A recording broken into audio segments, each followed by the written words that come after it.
बाबा तू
ओम शांति।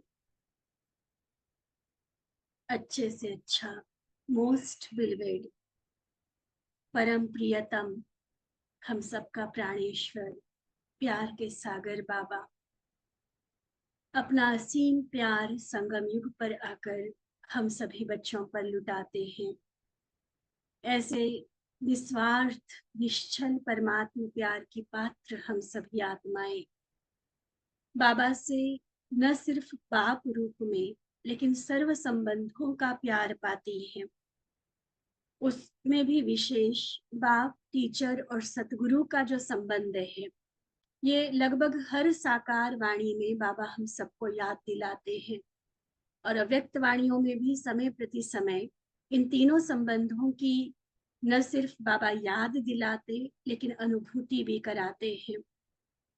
हम सभी वो पद्मापदम भाग्यशाली आत्माएं हैं जिनका इतना करीबी रिश्ता है भगवान के साथ कि कितने अधिकार से हम कहते हैं कि वो हमारा पिता है, मेरा बाबा।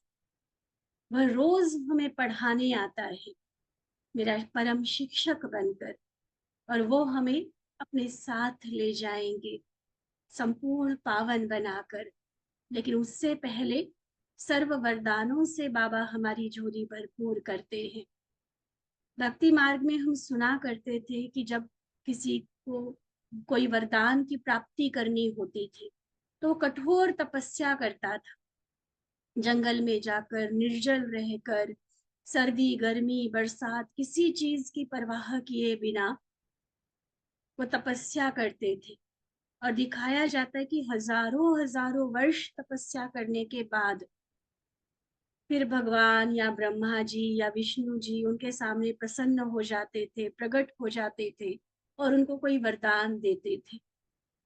और आज संगम युग पर हम कितना आसानी से हर रोज अपने हर कदम पर वरदानी पालना में पल रहे हैं। हम वरदान ऐसे प्राप्त कर रहे हैं जैसे हमारा अपना वो खजाना है। जैसे बच्चा पॉकेट मनी खर्च करता है ना, ऐसे हम सबके पास इतने वरदान बाबा ने दिए हुए हैं और उन वरदानों का प्रयोग करते जीवन के हर क्षेत्र में, चाहे वो पुरुषार्थ हो, चाहे वो अलौकिक सेवाएं हो, अलौकिक कारोबार हो, लौकिक अलौकिक के संबंध है, हर क्षेत्र में हम सफल होते चले जाते हैं। वो शक्ति है बाबा के वरदानों में। और ये वरदान पाने के लिए हमें कोई कठोर तपस्या नहीं करनी पड़ी। भले ही 63 जन्म भक्ति की है हमने, लेकिन जैसे वो दिखाया जाता है हजारों हजारों वर्ष तपस्या की, वैसा तो नहीं है ना।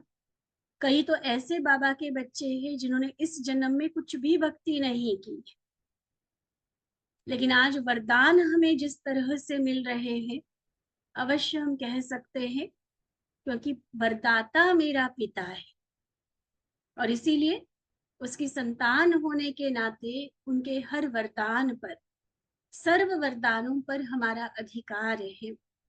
उस अधिकार से हम बाबा के वरदानों को लेते, जीवन में उसका प्रयोग करते, उसका सुख पाते और औरों के भी कल्याण के निमित्त बनते हैं।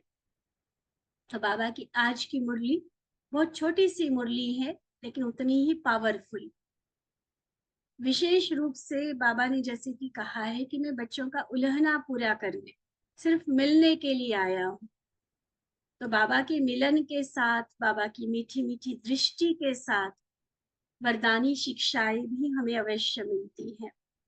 तो बाबा की आज की यह वरदानी मुरली, जैसे कि मुरली सुनने की विधि है, बाबा के सम्मुख हम अपने आप को महसूस करेंगे, बहुत नजदीक बैठ जाए बाबा, दूर नहीं कि डायमंड हॉल में सबसे पीछे बैठे हैं, नहीं। वैसे भी ये मुरलियां ऊपर पांडव भवन की चली हुई है। अभी जिस साल की हम मुरलियां सुन रहे हैं, और उसमें भी बहुत नजदीक, जैसे दादियां होती है ना, अति समीप बैठती है बाबा, बस और कुछ नहीं दिख रहा है, बाबा ही बाबा नजरों में है। एक एक शब्द बाबा के मुख से उच्चारण हो रहा है और मेरे कानों में वो रिसीव हो रहा है। आत्मा उस एनर्जी को कैच कर रही है। ये अनुभव करते हुए हम मुरली सुनेंगे, मुरली का रस भी आएगा, शक्ति भी अनुभव होगी, और प्रैक्टिकली वो स्वरूप बनने में हमें बहुत मदद मिलेगी। आज के बाबा के महावाक्य 5 अप्रैल 1983 के, जिसका सार है, सर्व वरदान आपका जन्मसिद्ध अधिकार। सर्व वरदान आपका जन्मसिद्ध अधिकार। तो सर्व वरदानों से संपन्न श्रेष्ठ भाग्य बनाने वाले अव्यक्त बाप दादा बोले, बाप दादा बाप और बच्चों का मेला देख हर्षित हो रहे हैं। द्वापर से जो भी मेले विशेष रूप में होते हैं, कोई न कोई नदी के किनारे पर होते हैं, व कोई देवी व देवता की मूर्ति के उपलक्ष्य में होते हैं। एक ही शिवरात्रि बाबा की यादगार में मनाते हैं, लेकिन परिचय नहीं है। तो द्वापर के मेले भक्तों और देविया व देवताओं के होते हैं, लेकिन यह मेला, वो तो सारी बातें बाबा ने कही भक्ति के मेलों की। अब संगम युग का यह मेला महानदी और सागर के कंठे पर बाप और बच्चों का होता है। सागर शिव बाबा, महानदी बाबा ने कहा ब्रह्मा बाबा को। तो जहां बाप और दादा है, वहीं बच्चे आकर वहां मिलते हैं। तो एक बहुत अनोखा मिलन है ये। ऐसा मेला सारे कल्प में नहीं होता। मधुबन में डबल मेला देखते हैं। कौन सा डबल मेला? अभी अभी बाबा ने जो कहा, एक बाप और महानदी, शिव बाबा जो ब्रह्मा तन में आते हैं, तो एक मेला तो वो हो गया। और फिर एक मेला तो बाप और दादा माना महानदी और सागर का मेला देखते हो, और साथ साथ बाप दादा और बच्चों का मेला देखते हैं। तो मेला तो मना लिया ना, यह मेला वृद्धि को पाता ही रहेगा। एक तरफ सेवा करते हो कि वृद्धि को पाते रहे, तो वृद्धि को प्राप्त होना ही है और मेला भी मनाना ही है। बाप दादा आपस में रूहान कर रहे थे। ब्रह्मा बोले, ब्राह्मणों की वृद्धि तो यज्ञ समाप्ति तक होनी ही है। हर आत्मा जो भी देवकुल की है, वो अपना अधिकार लेने बाबा के घर में आएगी ही आएगी। इसलिए अंत तक वो संदेश मिलता रहेगा, आत्माओं में जागृति आती जाएगी, वो बाबा के वारिस बनते जाएंगे, ब्राह्मण परिवार की वृद्धि होती जाएगी। लेकिन साकारी सृष्टि में साकारी रूप से मिलन मेला मनाने की विधि वृद्धि के साथ साथ परिवर्तन तो होगी ना, ठीक है ना। हम सभी इस बात के साक्षी हैं। शुरू में जो हम दादियों की कहानियां सुनते, अपनी वरिष्ठ दीदियों से हम सुनते हैं, वो मिलन मनाने की विधि क्या थी? पर्सनल, एक एक से बाबा बात करते थे। लेकिन धीरे धीरे परिवार बढ़ता गया, तो group wise, centre wise, zone wise, wing wise, इस तरह से बाबा ने मिलना शुरू किया। कहा एक एक व्यक्ति के लिए भी आधा आधा घंटा बाबा देते थे। 16-16 घंटे बाबा की पधरामणी रहती थी दादी के तन में। हमने स्वयं 8-9 घंटे की तो पधरामणी देखी है बाबा की। नए साल पर, शिवरात्रि पर बाबा 6-6:30 आ जाते थे और 12 के बाद नए साल की विदाई, पुराने साल को विदाई और नए साल की बधाई देकर फिर बाबा 12:30-1 बजे तक जाते थे।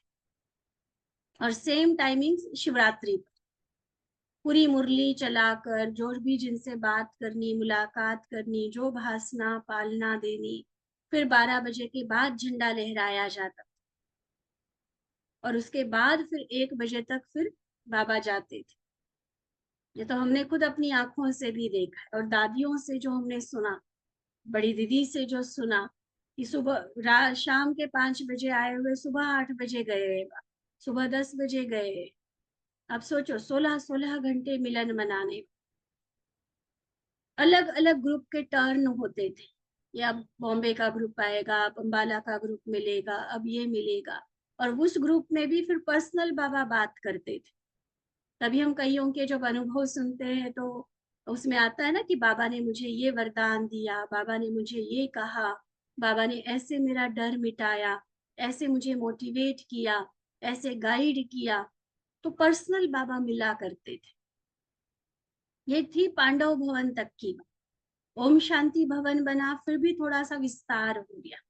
और शांति वन में जब से आए तब तो और बेहद में चले। मिलन तो हो रहा है, अभी वृद्धि हो रही है, तो मिलन को बाबा ने कहा रोका नहीं है। जैसे ऊपर इसके लाइन बाबा ने कही कि वृद्धि को भी पाना है और मिलन मेला भी मनाना है। लेकिन मिलन की विधि में परिवर्तन आता जा रहा है। लोन ली हुई वस्तु और अपनी वस्तु में अंतर तो होता ही है। तो शिव बाबा तो भले सर्वसमर्थ है, सर्वशक्तिमान है, समय सीमा के बंधन से परे है वो, लेकिन जिस शरीर का आधार लेकर बाबा मिलन मना रहे हैं, उस शरीर की तो अपनी कुछ लिमिटेशंस है ना, उसकी अपनी कुछ मर्यादाएं है, उसकी अपनी कुछ कैपेसिटी और क्षमता है, तो उसका तो ध्यान रखना पड़ता है ना। लोन ली हुई वस्तु को बड़ी संभाल से कार्य में लगाया जाता है। अपनी वस्तु को तो फिर भी जैसे चाहे वैसे कार्य में लगाया जाता है। और लोन भी साकार शरीर, अंतिम जन्म का शरीर है, उस हिसाब से भी संभाल की जरूरत है। लोन ली हुई पुरानी वस्तु को चलाने की विधि भी देखनी होगी ना। तो शिव बाप मुस्कुराते हुए बोले, ये तो बात क्लियर हुई ना बाबा की, कि मिलन तो रहेगा लेकिन विधि बदलती जाएगी। अभी भी भले हम ऑनलाइन बाबा के वीडियो देखते हैं, लेकिन ये थोड़े कि मिलन नहीं हो रहा है, मिलन तो अभी भी अनुभव होता है। तो आगे शिव बाप मुस्कुराते हुए बोले कि 3 संबंधों से 3 रीति की विधि वृद्धि प्रमाण परिवर्तन हो ही जाएगा। वह क्या होगा? अब 3 विधि 3 रीति बाबा बता रहे हैं। पहला, बाप रूप से विशेष अधिकार है मिलन की विशेष टोली। बाबा खुद अपने हाथों से सबको टोली देते थे, तो ये बाप का संबंध हो गया। शिक्षक के रूप में मुरली और सतगुरु के रूप में नजर से निहाल, जो बाबा वरदानी दृष्टि देते थे सभी। ठीक है, मिलन की विधि में क्या परिवर्तन आया? दृष्टि और मुरली तो अभी भी सबके लिए है, लेकिन एक एक को जो पर्सनल टोली मिलती थी वो रह गया ना, वो बहुत सारों ने मिस किया। बाकी अभी भी जब हम बाबा मिलन मनाते हैं, देखो कितनी देर तक बाबा अच्छे से दृष्टि देते हैं, कितनी प्यारी प्यारी शक्तिशाली मुरली चलाते हैं। तो अव्यक्त मिलन की रूहानी स्नेह की दृष्टि, ये सदगुरु के द्वारा। इसी विधि के प्रमाण वृद्धि को प्राप्त होने वाले बच्चों का स्वागत और मिलन मेला चलता रहेगा। सभी को संकल्प होता है कि हमें कोई वरदान मिले। बाप दादा बोले, जब है ही वरदाता के बच्चे, चलो पर्सनल वरदान मिला करता था, अब मान लो बाबा पर्सनल नहीं मिल रहे हैं, तो इसका मतलब ये तो नहीं कि हमें वरदान नहीं मिल रहे हैं। बाबा कहते जब है ही वरदाता के बच्चे, तो सर्व वरदान तो आपका जन्म सिद्ध अधिकार है। अभी तो क्या, लेकिन जन्मते ही वरदाता ने सर्व वरदान दे दी। विधाता ने भाग्य की अविनाशी लकीर जन्म पत्री में नूंद कर दी। कितना नशा चढ़ना चाहिए देखो बाबा के ऐसे महावाक्य सुनते हो। जन्मते ही वरदाता ने वरदान दे दिए, विधाता ने भाग्य की अविनाशी लकीर जन्म पत्री में नूंद कर दी। जैसे लौकिक में भी जन्म पत्री नाम संस्कार के पहले बना देते हैं ना, तो भाग्य विधाता बाप ने, वरदाता बाप ने, ब्रह्मा माँ ने जन्मते ही ब्रह्मा कुमार व कुमारी के नाम संस्कार के भी पहले सर्व वरदानों और अविनाशी भाग्य की लकीर स्वयं खींच ली। बाबा के ऐसे से महावाक्य ना बहुत अच्छे से सजा के लिख के रखने चाहिए अपने पास। कहीं भी थोड़ा सा भी मोटिवेशन डाउन हो रहा है, खुशी कम हो रही है, उमंग उत्साह कम हो रहा है, परिस्थितियों में उलझा हुआ मन लग रहा है, उदास हो रहा है, ऐसे टाइम पर बाबा के ऐसे महावाक्य निकाल कर पढ़ लो कि मैं कितनी महान, कितनी भाग्यवान आत्मा हूं। अभी बी के नाम कहला भी नहीं रहे थे, उसके पहले ही बाबा ने मेरी जन्म पत्री इतनी श्रेष्ठ बना दी, जो सर्व वरदान मेरे नाम कर दिए, मेरा अविनाशी भाग्य बना दिया। तो सदा के वरदानी हो ही हो, बनने की लेने की बात नहीं, हो ही, जन्मते ही मिल चुके वरदान। स्मृति स्वरूप बच्चों का तो सदा सर्व वरदान प्राप्त है ही है, प्राप्ति स्वरूप बच्चे। अप्राप्ति क्या है जो प्राप्ति करनी पड़े? तो ऐसी रूहान आज बाप दादा की चली। यह हॉल बनाया ही क्यों है? ओम शांति भवन में पधारे हैं बाबा, तो उस समय का तो काफी बड़ा हॉल था ना। अब तो शांतिवन का डायमंड हॉल बना तो ओम शांति भवन छोटा लगता है, लेकिन उस समय पहली बार का हमें याद है जब हम गए, शांतिवन नहीं बना था तब, ओम शांति भवन, हम तो दरवाजे गिनते रह गए, इतना बड़ा हॉल, पहाड़ी पर, वो भी ऐसे डिजाइन के साथ, इतना बड़ा हॉल, लगभग 3-4 हजार की कैपेसिटी। तो बाबा के तो इतना बड़ा हॉल क्यों बनाया? 3,000-4,000 ब्राह्मण आवे, मेला बढ़ता जाए तो खूब वृद्धि को पाते रहो। लेकिन जैसे 100 को मिलते थे, ऐसे 4,000, 10,000, 20,000 को तो नहीं मिल पाएंगे ना। ये तो अंडरस्टूड है, विधि जरूर बदलनी पड़ेगी। ये जो मुरली बाबा चलाते हैं, ये मुरली बात करना नहीं है क्या? बात ही तो कर रहे होते ना, मुरली चलाते हैं माना। तो ये क्यों लगता है कि बाबा ने मेरे से बात नहीं की? नहीं, हमें तो ये समझना है कि चाहे हजारों की क्या लाखों की सभा में हम बैठे हैं, लेकिन मैं मुरली सुन रही हूँ, इसका मतलब बाबा पर्सनली मुझे सुना रहा है, बाबा पर्सनली मेरे से बात कर रहा है। इसको कभी ये नहीं समझना कि बाबा ने कभी मेरे से बात नहीं की, दादी से तो की, मेरे से तो की नहीं। नहीं, मुरली भी तो बात करना है ना। हाँ, नजर पड़नी चाहिए, यह सब बातें तो पूर्ण हो ही जाएंगी। अब सबको पता होगा बाबा की, चाहे डायमंड हॉल में भी इतनी 20-22 हजार की सभा में भी जब पधरामणी होती थी, तो पहले लगभग 20-25 मिनट बाबा सिर्फ दृष्टि देते थे।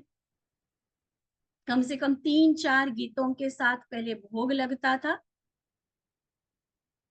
उसके बाद जब बाबा की पधरामणी होती थी, तो एकदम पिन ड्रॉप साइलेंस, इतनी बड़ी सभा में, और 20-25 मिनट तक बाबा दृष्टि देते, जैसे उसकी दृष्टि की पिचकारी से हर आत्मा भीग रही है। कोने कोने तक, आगे पीछे, जहां तक भी बच्चे बैठे, सब तरफ बाबा की दृष्टि फिरती थी। तो दृष्टि से तो कोई भी वंचित नहीं रहा बाबा। और मुरली माना बातचीत भी हो गई। अभी तो बाबा कहते आबू तक लाइन लगानी है ना, इतनी वृद्धि तो करनी है ना। वह समझते हो हम थोड़े ही अच्छे हैं।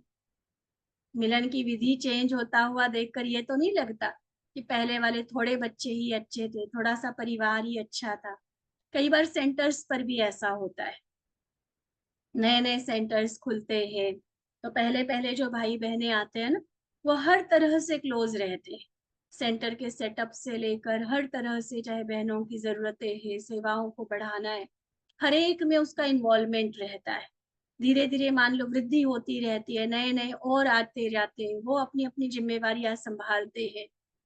तो कई बार पुरानों को जो खुशी होनी चाहिए ना वृद्धि की, वहां पर थोड़ा सा वो स्वार्थी वृत्ति में आकर ये सोचने लगते कि अरे थोड़े थे तो बहन जी हमारा बहुत ध्यान रखते थे, हमारी खातिरी करते थे, अब तो इतने सारे हो गए, हम किसी दिन नहीं आते तो भी बहन जी को पता नहीं चलता है। तो क्या ये कहेंगे कि थोड़े ही अच्छे थे? नहीं, वृद्धि तो करनी है ना। और वृद्धि हो रही है तो इसमें ये श्योर है, ये अंडरस्टूड है कि वृद्धि हो रही है, माना मिलन की विधि तो बदलेगी ही बदलेगी। उसमें मैं अपनी लिमिटेड सोच से ये नहीं सोचना चाहिए कि हाँ कम ही अच्छे थे। कम ही अच्छे थे तो फिर सतयुग कब आएगा? इसलिए ड्रामा प्लान अनुसार वृद्धि का होना भी जरूरी है, और मिलन की विधि बदलना भी, वो भी उसके साथ जुड़ा हुआ है। ठीक है। सेवाधारी तो सदा स्वयं का त्याग कर दूसरों की सेवा में हर्षित होते हैं। माताएं तो सेवा की अनुभवी है ना, अपनी नींद भी त्याग करेंगी और बच्चे को गोदी के झूले में झुलाएगी। आप लोगों द्वारा जो वृद्धि को प्राप्त होंगे, उन्हों को भी हिस्सा तो दिलाएंगे ना। भाई मान लो हमने बाबा का, दादियों का, दीदियों का बहुत प्यार पाया, अब जो नई आत्माएं आ रही हैं, उनको मिलना चाहिए या नहीं मिलना चाहिए? अब उनको मिलना चाहिए तो हमें थोड़ा सा त्याग करना पड़ेगा। हमें थोड़ा सा सेवाओं में पीछे हटने की बात नहीं है, लेकिन अधिकार में, उसमें उनको आगे कर,